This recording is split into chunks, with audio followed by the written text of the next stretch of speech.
if you hear my accent, you're probably wondering where it's from. I like to tell people I'm from Washington, D.C., because it sounds very important, in the seat of power and all of that stuff.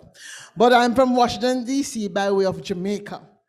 So that's important because what we're going to do is stir things up, stir it up, little darling, and I'm going to try and help you get out of here with an overview effect or figuring out how are we going to create an overview effect.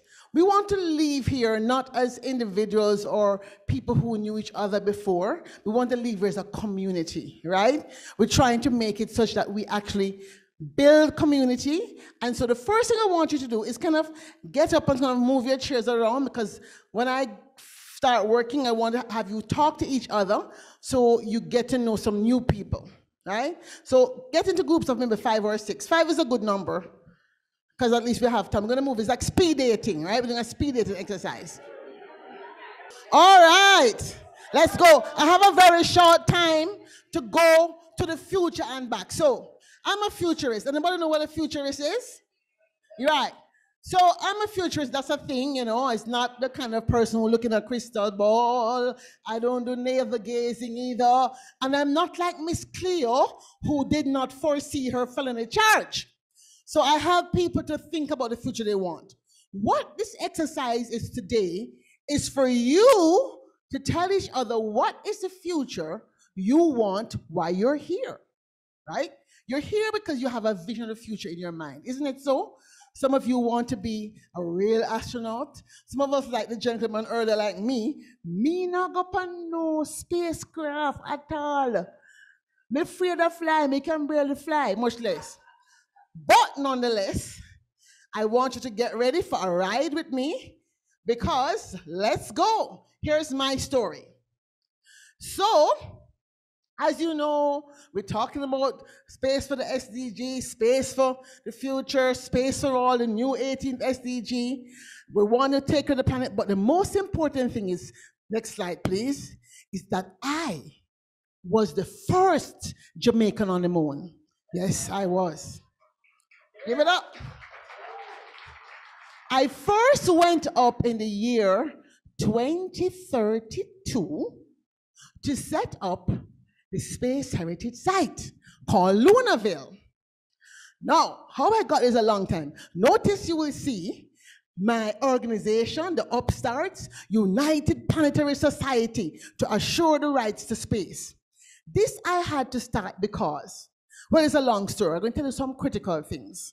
So back in 2015, when the United Nations started talking about global sustainability, I thought, we need to have a new planetary consciousness so we can save ourselves from self-extinction. Where else to do that but in space? So I decided I'm going to talk about the moon. So I started researching space travel, man. I'm going to write this fantastic story. Came across this group called the Lunar Embassy. So I got excited. This gentleman named Mr. Hope was selling plots of the moon, and get this, he said he has the only authorized company who can sell lots on the moon. Have you heard about him? Anybody heard? Right. So I called the company now, I look online, and I said, he said he wants representatives to be ambassadors. Well, as we say in Jamaica, me skin catch a fire. That means my skin caught a fire because I thought I can get to be an ambassador to the moon. When I call the company, ding, ding, hello, I'm trying to find out how I can be like a lunar ambassador. Well, ma'am, you gotta pay $10,000 and you gotta guarantee a certain number of sales. You mean the man really trying to sell the moon? I couldn't believe it.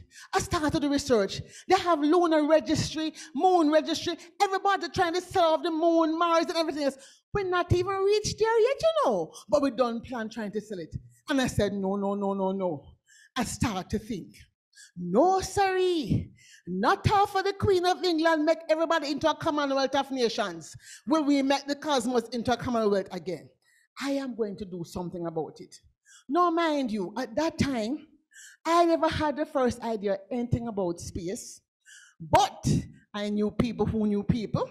One, And I knew how to get things done because I am into Washington and I know how that works. So, but you know what? I don't really have time to tell you the whole story today, but I want to assure you, part of how I got to the moon in 2032, and now back here in 2036, because that's where we are right now, right? Planning the Space Goodwill Games, that games I created. I am just so brilliant. Space Goodwill Games is that in the year 2022, after that dreaded disease them that called the COVID-demic, I read about this thing called the Analog Astronaut Conference, where me said, this is perfect for me, Dr. Clear. You don't have to fly no further than from Washington, D.C. to Arizona, and you will be an astronaut. What could I do but say, take a chance? And I met a lot of wonderful people there. I met a man, you see, he is a paragon of virtue. Turned out that the man know about science and things.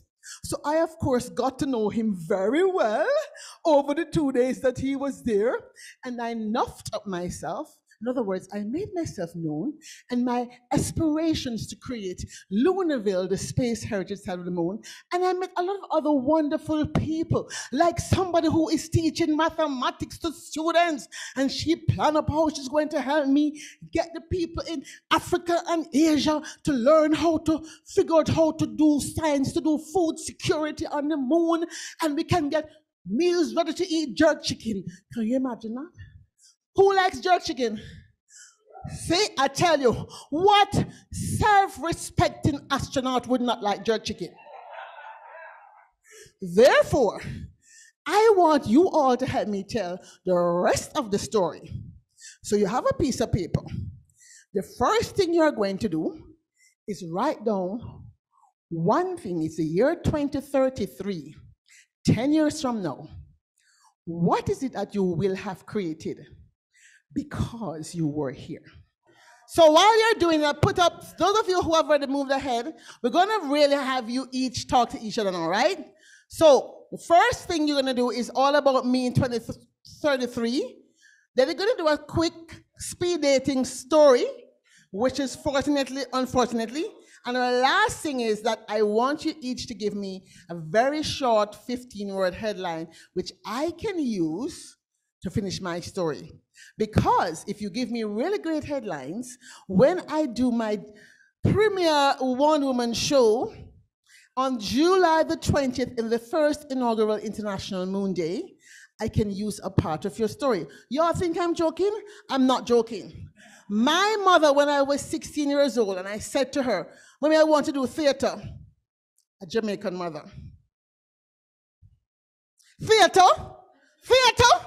You can get A and B in math and physics and talk about theater. Go back to your room and think again and come up with something intelligent if you know what's good for you. So I became an engineer. But I still have my Hollywood ambitions.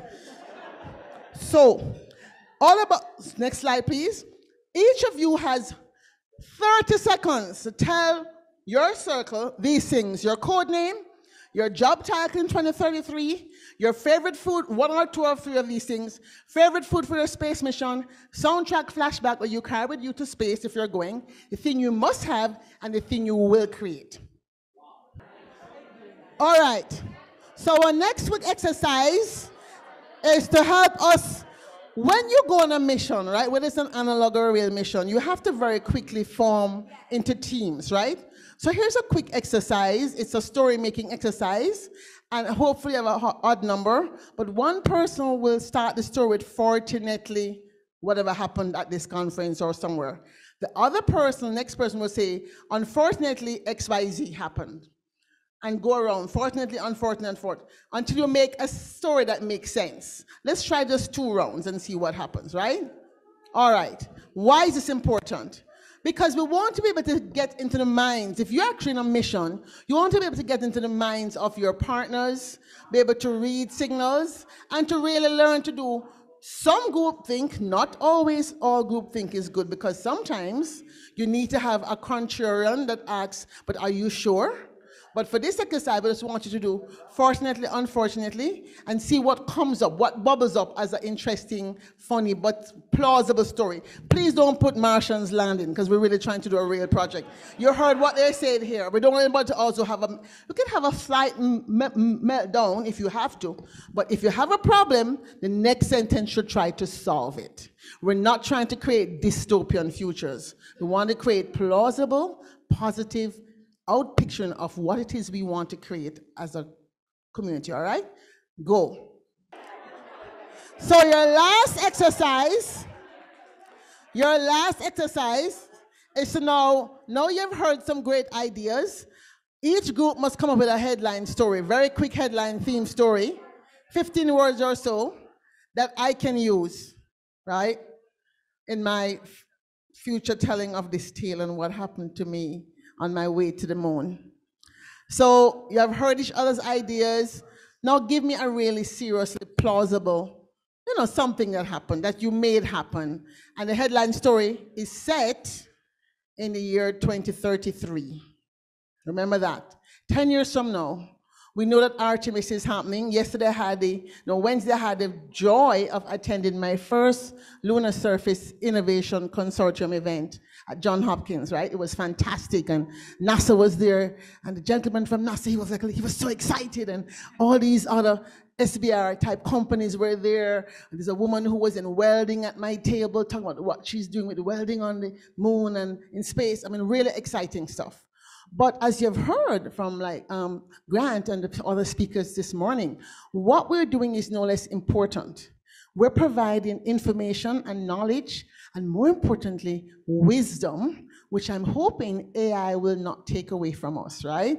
We'll always have that extra thing, extra secret sauce that human spiritual consciousness brings, wisdom. So please help me create headlines that you will then, some of you may be brave enough to share, and we'll take those headlines forward. So as you begin to meet people, personally and as a group, you can see how this is going to play out for you to help create the kind of life we want for humanity as a space exploring species. All right? So work on your headlines. 5 minutes. All right. Don't let me start singing. Y'all not going to like it. One love, one heart. Let's get together and feel all right. That's the cosmic effect there. I think maybe somebody went to Jamaica and had too much of you know what. Yeah, the overview effect right there. All right. Does anybody want to share the headline? We have time for a few. All right, backbenchers. Hold on. Oh, you have a mic? Thank you. You too.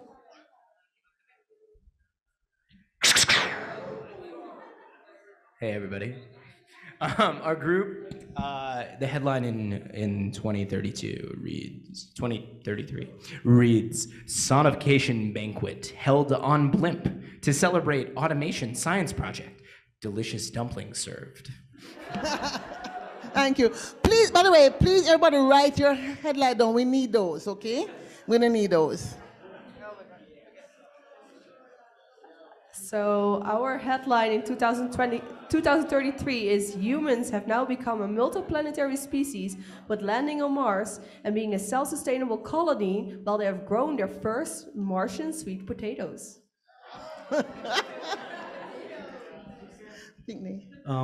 We have 5 headlines. Do you want 2? Yeah. The first one is wilderness areas designated for lunar protection and first baby born on the moon.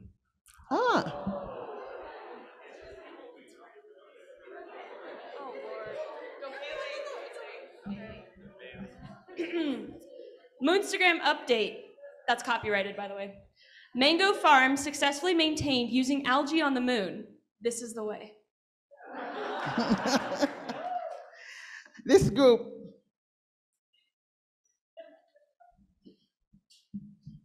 So our headline is Space Activists Create a Community-Driven, Inclusive, and Ethical Society on Earth and in Space. Yeah. I think that group in the back wanted to go. This one's like kind of similar in a way. Analog astronauts solve Humans in the Loop challenge for space and planet Earth.